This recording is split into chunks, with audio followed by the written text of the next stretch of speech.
Zika ভাইরাসে আক্রান্ত রোগী গত ৩ মাসে ৮ জনের শরীরে এই ভাইরাসের উপস্থিতি জানা গেছে।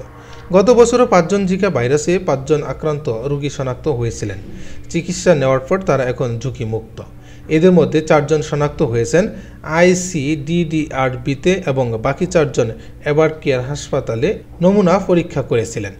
তারা সবাই ঢাকার বাসিন্দা। বুধবার রোগ তথ্য, রোগ নিয়ন্ত্রণ ও গবেষণা ইনস্টিটিউট IEDCR পরিচালক অধ্যাপক তাহমিনা শিরিন গণমাধ্যমকে বিষয়টি নিশ্চিত করেছেন। ৮ জনই স্থানীয়ভাবে এই রোগে সংক্রমিত হয়েছেন। তাদের তেমন কোনো শারীরিক জটিলতাও ছিল না বলে জানিয়েছেন চিকিৎসকরা। গবেষকরা বলেছেন, জিকার পাশাপাশি ঢাকা শহরে এখন চিকুনগুনিয়া অনেক মানুষ আক্রান্ত হচ্ছে। এর অর্থ ডেঙ্গু, জিকা ও চিকুনগুনিয়া এই ৩ রোগে ঢাকা শহরের মানুষে আক্রান্ত হচ্ছেন। রোগ ৩টি ছড়ায় এডিস মশার মাধ্যমে।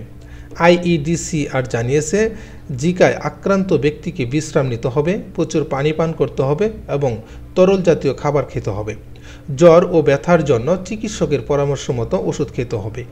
রোগীর অবস্থা অবনতি হলে কাছের সরকারি হাসপাতালে যোগাযোগ করতে হবে বা রোগীকে ভর্তি করাতে হবে। জিকা ভাইরাস এডিস মশাবাহিত রোগ।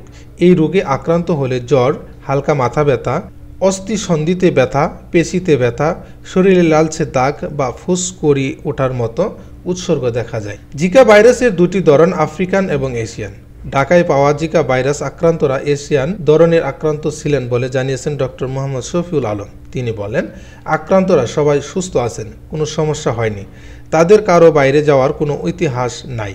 তার মানে সংক্রমণটা দেশের ভিতরেই হয়েছে। বাংলাদেশে এই রোগ ছড়িয়ে পড়ার ঝুঁকি আছে কিনা এমন প্রশ্নে তিনি বলেন, ঝুঁকি এই মুহূর্তে নাই, ভবিষ্যতে এই রোগটা ছড়িয়ে পড়তে পারে। সবচেয়ে বেশি ঝুঁকিতে গর্ভবতী মায়েরা। আমাদের এখানে যে স্টেইন পাওয়া গেছে সেটা এমন হবে কি না তা পরীক্ষা না করে বলা যাবে।